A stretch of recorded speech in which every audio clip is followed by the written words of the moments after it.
You so much. इस school के साथ, सभी अध्यापक के साथ और इस प्लेस के साथ ही अलग ही अटैचमेंट और कनेक्शन है मेरा। नर्सरी से लेकर 12th तक मैं इसी स्कूल में पढ़ी हूँ।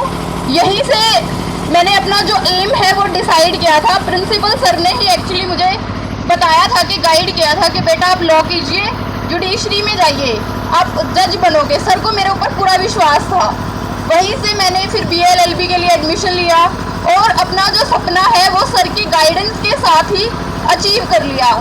मुझे लगता है कि अगर मेरा जो बेस जो स्कूल में बिल्डअप हुआ था, अगर वो नहीं होता तो शायद जो इस सक्सेस को हासिल करना इतना आसान नहीं होता। यहीं से जो भी हमारा बेस तैयार होता है वो स्कूल से ही तैयार होता है। स्कूल में ही हमें सारी अच्छी आदतें सिखाई जाती हैं कि किस तरीके से आपको कंसंट्रेशन है जो उसका लेवल हाई रखना है, और पंक्चुअलिटी, डिसिप्लिन, ये सारी जो गुड हैबिट्स हैं वो स्कूल से ही बिल्डअप हुई थी। यही जो हैबिट्स हैं वो थ्रू आउट माई प्रेपरेशन मेरे लिए हेल्पफुल रही।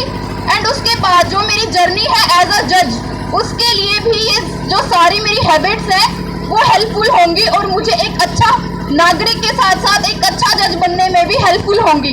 तो मैं अपने स्कूल का, अपने प्रिंसिपल सर का, सबका दिल से धन्यवाद करूंगी कि वो मेरी इस खुशी में भी शामिल है और मेरे हर मौके पे, हर मुकाम पे वो मेरे साथ खड़े रहे हैं। एक फैमिली एनवायरनमेंट हमें यहाँ पर प्रोवाइड किया जाता है। तो आप भी अपनी, जो मेरे छोटे भाई बहन हैं, उनसे मैं यही गुजारिश करूंगी कि इस अपॉर्चुनिटी का जो आपको मिली हुई है इसका पूरा फ़ायदा उठाइए और आप भी मेरी तरह और मेरे से भी ऊपर ऐसे ही इस विद्यालय का जो नाम है चमकाएं। इस स्कूल ने मुझे सब कुछ इसी स्कूल ने सिखाया है कि किस तरीके से आपको एक अच्छा नागरिक बनना है, एक अच्छा स्टूडेंट बनना है। और अब जो वो मूल्य मुझे स्कूल से मिले थे वही सेम मूल्य उसको मैं अपने जो एज अ जज मेरा जो कैरियर है उसके अंदर भी वो मेरी सहायता जो करेंगे कि किस तरीके से आपको डिसिप्लिन रहना है, किस तरीके से आपको ऑनेस्टी, पंक्चुअलिटी और साथ के साथ एक गुड ह्यूमन बीइंग में जो क्वालिटीज़ होती हैं वो सारी की सारी मुझे इस विद्यालय से ही मिली हैं। तो 7 साल बाद आप विद्यालय में पहुँचे हैं, तो किस तरह का बदलाव यहाँ पर देखने को मिला है और बच्चों के अंदर किस तरह का रुझान देखने को? हाँ जी, इंफ्रास्ट्रक्चर में बहुत ज़्यादा चेंजेस आए हैं। उस टाइम पे थोड़ी कम फैसिलिटी थी, अब फैसिलिटीज़ हैं जो वो बहुत ज़्यादा अपग्रेडेड हो चुकी हैं। सभी जो स्टूडेंट्स हैं वो बहुत ज़्यादा डिसिप्लिन्ड हैं, बहुत ज़्यादा हैप्पी हैं। मतलब उनको देख के मुझे अपना जो बचपन है वही याद आ रहा है कि मैं भी ऐसे बैठी होती थी कभी असेंबली में। तो जिस तरह से रूबल ने यहाँ तक मुकाम हासिल किया है, जज आप बनी है, तो फेसबुक, इंस्टाग्राम भी कोई है भी आप पर है? क्योंकि आजकल युवाओं का ट्रेंड देखें तो सोते भी वो इंस्टाग्राम और फेसबुक के साथ है, उठते भी इंस्टाग्राम और फेसबुक के साथ है।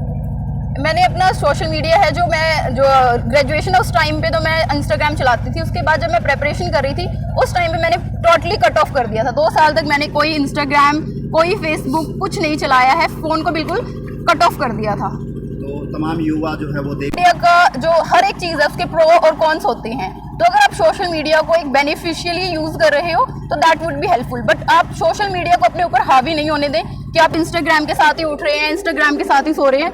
दैट इज़ नॉट हेल्पफुल और दैट इज़ वेरी बैड। आप उसको एक कंट्रोल्ड मैनर में अगर यूज़ कर रहे हो तो that is not a bad thing.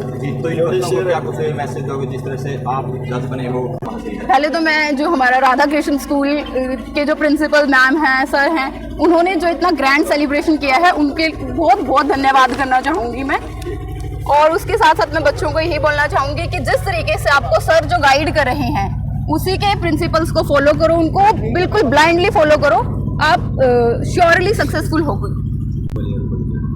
जो मेरे केसेस आएंगे उनको मैं सुनूंगी और जो एज अ आपको एक ट्रांसपेरेंसी मिलेगी सर्विसेज के अंदर और साथ के साथ ऑनेस्टी के साथ मैं अपना काम करूंगी। जो भी हैंड ओवर मुझे होगा काम वो कहना चाहेंगे आज जैसे आज रूबल विद्यालय में आई तो मुझे इस बच्चे का, इस गुड़िया का वो बचपन याद है। मैं इसको जैसे इन्होंने विद्यालय में एंट्री की बड़ा हर्ष, गौरवान्वित हुआ, महसूस हुआ, बड़ी खुशी हुई कि ये छोटे बच्चे जैसे आ रहे थे। मुझे उन छोटे बच्चों में एक रूबल दिखाई थी कि एक दिन जब बिफोर 10 ईयर्स पहले, 10-15 साल पहले एक गुड़िया इस विद्यालय में जब एंट्री की तो इसका बचपन कैसे था, अब कैसा है और अब आने का स्टाइल कैसा है। इसके जज बनने से जिस मुकाम पर हासिल हुई है वो मैं सभी बच्चों को और पेरेंट्स को सभी ग्रामवासियों को और शहर को हार्दिक शुभकामनाएं देता हूं, बधाई देता हूं कि अपने बच्चों को विशेष तौर पर लड़कियों की स्टडी पर प्रमोट करें, उनको ज़्यादा से ज़्यादा अच्छे फैसिलिटी दें और ताकि एक वो अच्छा मकाम हासिल कर लें। आजकल ऐसा नहीं है कि लड़के और लड़कियां में डिफरेंसेस है, लड़के ज़्यादा मोटिवेट होकर और अच्छे मुकाम को हासिल करेंगे, लेकिन नहीं, लड़कियां आजकल लड़कों से कम नहीं है। लड़कियां हमेशा लड़कों को पछाड़ती है। आज विद्यालय में जितनी भी टॉपर हैं वो हमारी लड़कियां ही हैं, लड़के नहीं हैं। मैं पेरेंट्स से आपके चैनल के माध्यम से ये संदेश देना चाहता हूं कि अपने बच्चों को टाइम टेबल बनाएं और उनकी दिनचर्या पर विशेष अपनी नज़र रखें। ये बच्चा कहाँ बैठता है, कहाँ चलता है और इसका होमवर्क क्या है, इसके स्कूल में क्या होमवर्क दिया जाता है, और स्पेशल एक विजिट वीकली नहीं तो मंथली पेरेंट्स से भी आपके चैनल के माध्यम से अनुरोध करूँगा कि विद्यालय में आके अपने बच्चे की प्रोग्रेस रिपोर्ट के बारे में जानकारी दें। मैं सभी बच्चों को यही मैसेज देना चाहता हूँ, जैसे इस गुड़िया ने हमारे से पूछा, हमने एक थोड़ा सा गाइडलाइन दी, इस बेटी ने हमारे उन शब्दों को सकारात्मक लेकर आगे पहुंची, और मैं आप ही बच्चों को ये कहता हूं कि आज 1 रूबल है इस विद्यालय में अध्यापक वर्ग की मेहनत से और प्रिंसिपल मैडम की मेहनत से ये विद्यालय अनेकों रूबल पैदा करेगा। बताया था छोटी सी बच्ची थी, बड़ी होनहार थी और आज ये जज बन गई है। शब्दों में बयान नहीं कर सकती, बहुत ज़्यादा खुशी हो रही है।